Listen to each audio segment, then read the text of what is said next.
ખબરોમાં બન્યા રહેવા માટે બેલ આઇકોન દબાવો અને એબીપી અસ્મિતાને સબસ્ક્રાઇબ કરો. પેટા ચૂંટણીમાં ભાજપ કોંગ્રેસના નેતાઓ વચ્ચે ભારે નિવેદનબાજી અને આરોપબાજી પણ થઈ અને આ તમામની વચ્ચે એક તસવીર જોવા મળી. રાજકોટ સર્કિટ હાઉસની આ તસવીર, જેમાં નાયબ મુખ્યમંત્રી નીતિન પટેલ અને કોંગ્રેસ પ્રદેશ અધ્યક્ષ અમિત ચાવડા તેમજ રાજીવ સાતવ એકબીજાને નમસ્કાર કરતા નજરે પડ્યા.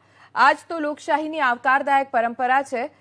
મંચ પર એકબીજાના વિરુદ્ધ તીખા નિવેદનો કરતા નેતાઓ વચ્ચે સંબંધોની મીઠાસ હજુ પણ યથાવત જોવા મળી રહી છે. રાજકોટના સર્કિટ હાઉસ ખાતે નાયબ મુખ્યમંત્રી નીતિન પટેલ અને પ્રદેશ કોંગ્રેસના પ્રમુખ અમિત ચાવડા, પ્રભારી રાજીવ સાતવ અચાનક સામે મળી જતા એકબીજાને નમસ્કાર કર્યા.